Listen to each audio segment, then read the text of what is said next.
In this episode, I interview Kim Holmes, a fellow member of Ryde Swimming Club.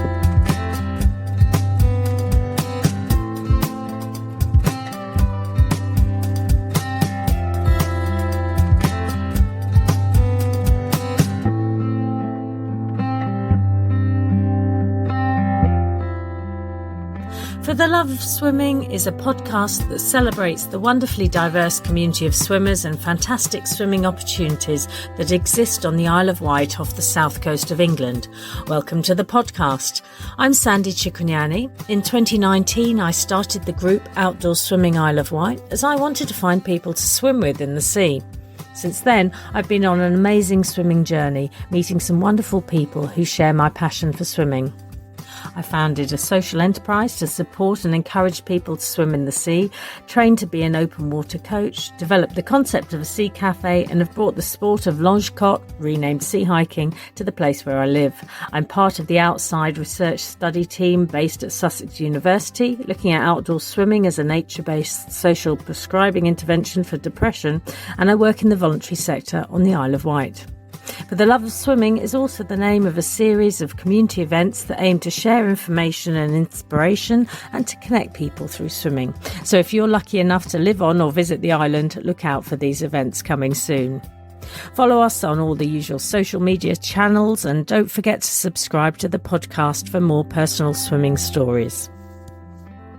In this episode, I interview Kim Holmes, a fellow member of Ryde Swimming Club.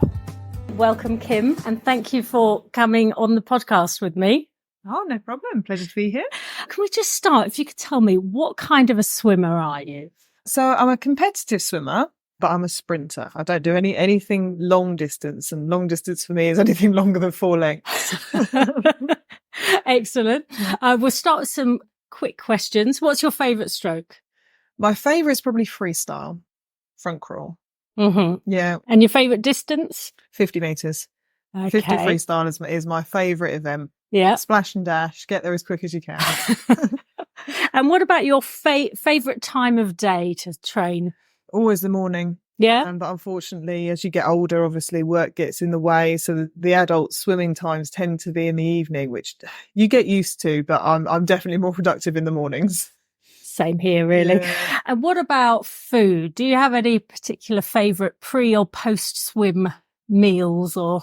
No, I think I'm lucky, really. I enjoy all sorts of food. So even though I eat fairly healthily, it's not because I'm forcing myself to. It's just because I love all foods. But I mean, they say that pasta's a great one, isn't it? And especially if it's before a competition, I'm quite regimented with my pre-competition. So the night before, it's always a pasta meal, right? Usually lasagna and garlic bread. I have no idea if it makes any difference, but it could be psychological, but it's something I have to go through, the ritual. Yeah. Always a glass of red wine, because somebody once told me that is ideal before race day. And because I'm a red wine fan, I thought, absolutely, I'll take that on board. And then, if it's actually on the day of racing or before training, generally it's something with oats. Right. And how long before training do you eat? Just 2 hours for me. 2 hours, right. Yeah, I can't. Some people can just get in the water after, half an hour later, but I really struggle. I can't, it really sits heavy with me. And I always swim better, whether it's training, racing, anything, if I'm a little bit hungry. Yeah. Everyone's different, I think. Excellent. Okay. Well, we'll go on to something a little bit longer, possibly. But can we start at the beginning? Where and when did you start to swim? Well, obviously living on the Isle of Wight.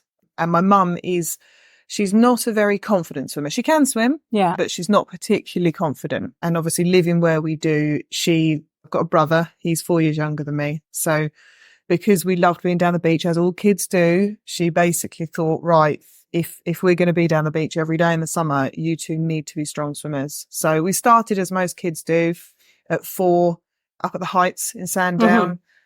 In our lessons, and we went through lessons, and then after that she thought, no, I want you to be strong swimmers, so she put us into the club, right? And that at the time was South Wight Swimming Club. So how old were you then? When I went into competitive, probably 8. We started at the club, 8 or 9. So quite young. Yeah, once you'd finished your lessons, I can't even remember what they were called then, but you went through your 10 stages, and then once you'd done that, you had the opportunity to move into the club, and she followed that through. So both my brother and I were strong swimmers as kids.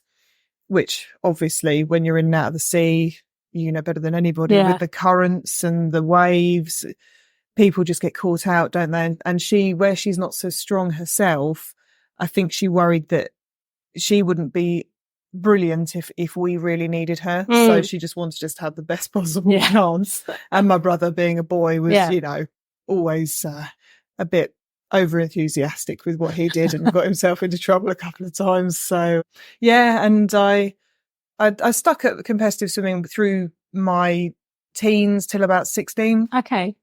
Then I stopped because obviously I thought, oh no, real life looks much more interesting. I don't want to keep on getting up at 5 a.m.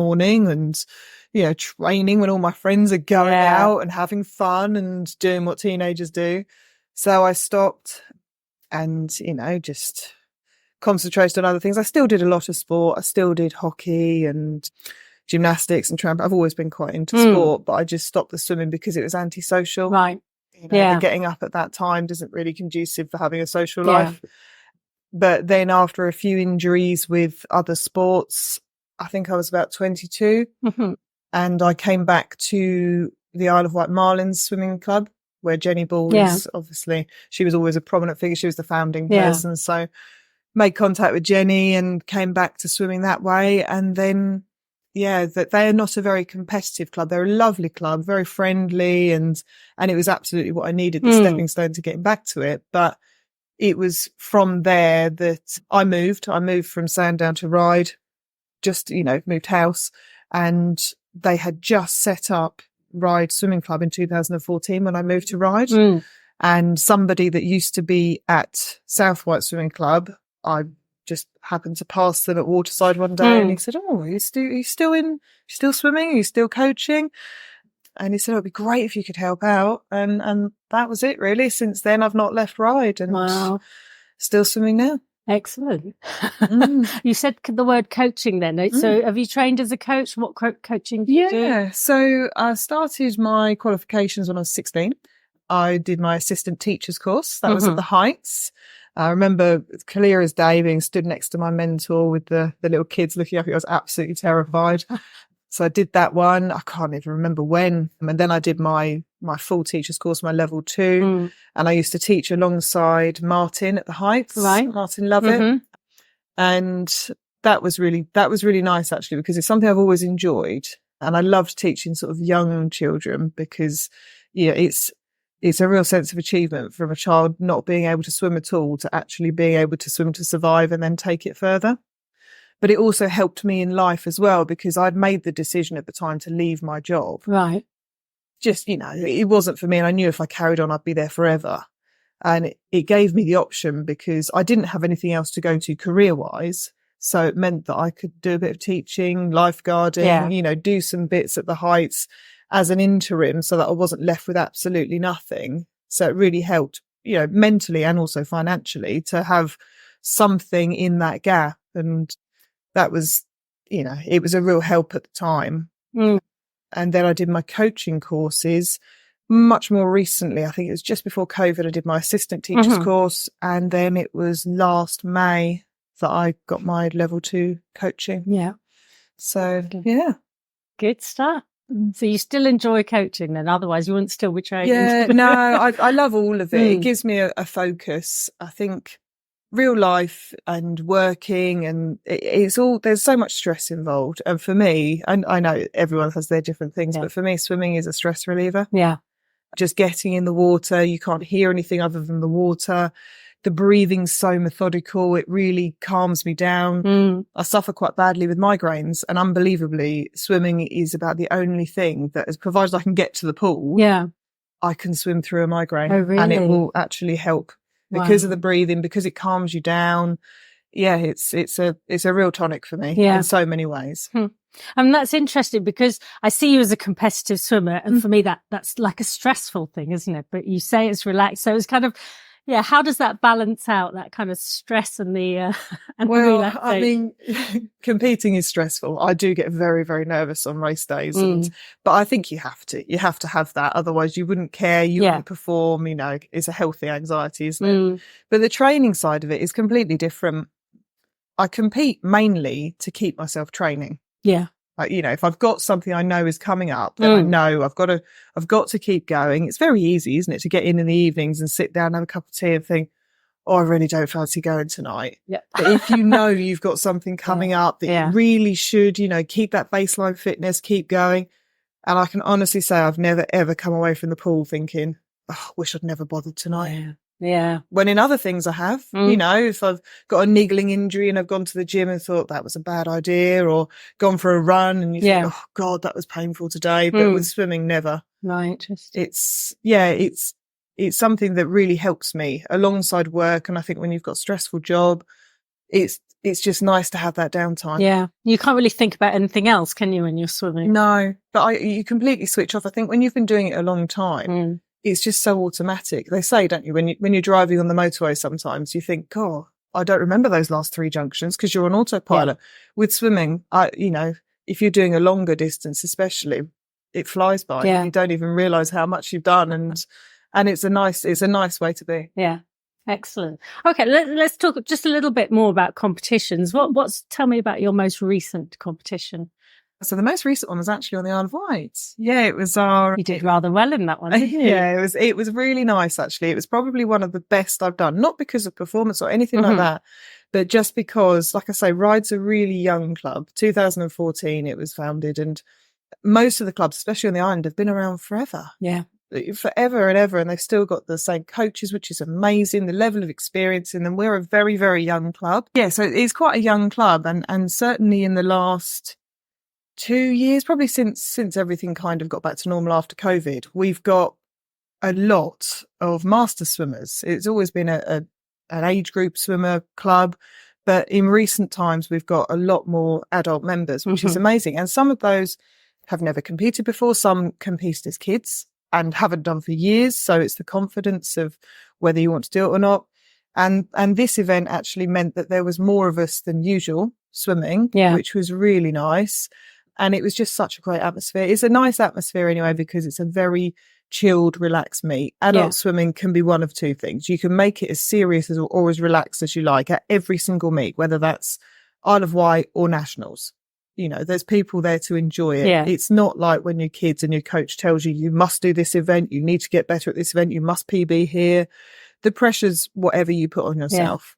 And having that team spirit, you know, it was Jenny and I that used to swim and travel for years. And now to have more of a team on poolside was really lovely. And we had some mixed relays for the first time ever. Yeah, it was quite an exciting win, wasn't it? That one was. We had a couple. It was to the wire. And the nice thing was we tried different events. You know, like I say, I'm a freestyler and backstroker mainly, but I tried a 50 breaststroke and thought, well, why not? Yeah. So it made it just a bit of fun, and everyone just had a great time. And that's what it's all about. Competition, yes, you can do it to achieve times. You can do it to, you know, to better yourself, but there's also so much more you can get out of it. Yeah. Yeah, excellent. What's the next one you've got coming up? The next one, it's actually Guernsey. I've never done that one before, but I hear it's very like the Isle of Wight, so very relaxed, a nice little pool. I mean, I'm just really going to make the most of having a trip away. Yeah. I was going to say, I mean, does swimming give you much of an excuse to travel? I think it does. I mean, not always to the most glamorous places, and because of work, it does make it difficult to travel to the more further afield ones, but I thought I've sort of made a decision this year that as much as I absolutely want to still compete, and I will continue to focus on my competitions, but I want to get more out of it. I don't want to, you can be guilty of putting too much pressure on yourself. And this year I really want to try and enjoy. So I'm not entering as many events as I would usually at Guernsey because I want to have a nice time as well. And there's 5 of us going from the club, and it will just be a nice trip. More than anything, with like-minded people. Whatever meet you go to, you see familiar faces that go to meets all over the country. So it's nice to catch up. There's always social side of it, meals, and you know, it's a nice social circle as well for the swimming crowd. Yeah, it's great. Now, I'm conscious that any minute now we might have a load of sea swimmers coming in and disturbing us. So I've got a couple more questions. One, have you got any pet hates and or regrets about swimming? The biggest regret for me is stopping for those 6 years. Yeah, it really is. I mean, I try in life not to have too many regrets, because you make the decision for a reason. I would love to see what I could have done if I hadn't, because, you know, you see you're up against people in your own age groups, which is great, but there are people that have never, ever stopped competitive swimming, and they will always be a class above. Right. But then equally, you've got to have a work-life balance. So I'd love to have seen it, what I could have done. But equally, you know, I'm very happy with my life as it is. And the path that you take leads you to where you are. So, you know, you've got to try and keep that in mind. Yeah. And what would you say to because I've spoken to quite a lot of people who said they used to compete as teenagers, but the pressure got too much and they just stopped swimming completely. So what would you say to those people as adults now? It's completely different. Like I say, you do it for your own reasons. I completely get that, because I've never ever been a fly swimmer and I really struggle with it. Some people are natural. They look so elegant.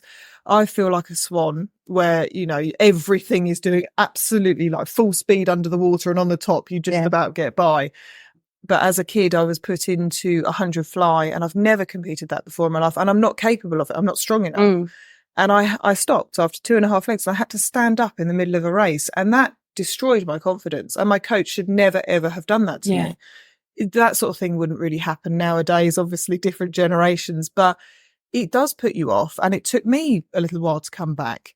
But what I would say is, you know, if you start at the right meets, like I say, the Isle of Wight, Guernsey, the lower level ones, with the right people, you can do whatever you want. You can do little tasters. You can do just a 25 dash or a relay and just see if it's for you. It's not for everybody, but you don't have to do that to swim. You can still join a club and enjoy the social side of it, and the training and the being with people in the lane. That's a big part of it for me, is seeing people for an hour in the evening, having a chat in between your sets, your 10-second chats while you're waiting for the next 100 or whatever it is. So you don't have to do it. But equally, if you do, it's a very different landscape to age group swimming. Yeah. Excellent. This podcast is called For the Love of Swimming. You've covered it partly, but what would you say it is that you love about swimming most? I just love what it brings to my life, which I know probably sounds a bit cliche, but for me, it's physical fitness, amazing. There's no better fitness than swimming fitness. And you don't have to be competitive. You can just do, 20 minutes twice a week. You'd still get a lot out of it. But it's the mental side for me. It's the switching off. It's the socialising. I've met so many friends through swimming. And like, as with any sport, it's being with like-minded people that enjoy the same things as you, and it's easy company, and you push each other along in whatever direction you want to go in. Amazing. Thank you very much indeed. Thank you. Take care.